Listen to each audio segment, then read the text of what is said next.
અમરેલીમાં ડમ્પર ચાલકો બન્યા છે બેફામ. ઓવર સ્પીડમાં ડમ્પર ચલાવતા સતત અકસ્માતનો ભય સતાવી રહ્યો છે. ત્યારે ઓવરલોડ ભરેલા ડમ્પરમાંથી કાંકરાઓ લાગવાથી ચાલુ એસટી બસનો હેડ કાચ તૂટ્યો હતો.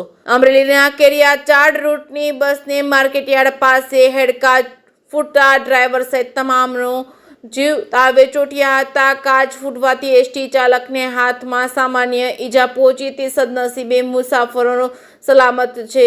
ડ્રાઈવરની સમય સૂચકતાથી અકસ્માત થતા અટક્યો હતો. માર્ગ પર માટેલા સાનની માફક પડતા ડમ્પર ચાલકો પર કાર્યવાહી કરવા લોક માંગ ઉઠી છે.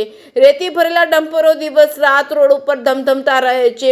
પકડવાના ડરથી ચાલકો રાજધાની એક્સપ્રેસની સ્પીડથી ડમ્પરો ચલાવતા મોટા અકસ્માતનો લોકોમાં ભય સતાવી રહ્યો છે.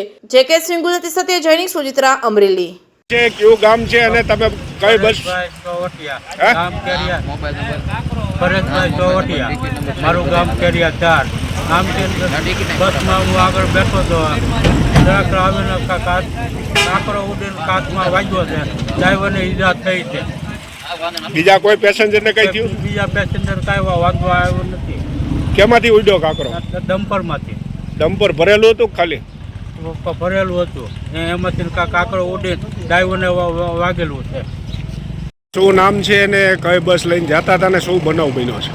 મારું નામ ખાતરિયા વિક્રમભાઈ બાવભાઈ છે. હું અમરેલી ડેપોમાં નોકરી કરું છું ડ્રાઈવર તરીકે. અને હું 1:30 વાગે અમરેલી કેરિયા 4ની રૂટની બસ લઈને નીકળેલો હતો. ગાડી નંબર 5159 છે. એ રિલીફ ગાડી આપેલી હતી, સુરત ડેપોની ગાડી છે. એ ફેરો કરવા આપેલી હતી મને.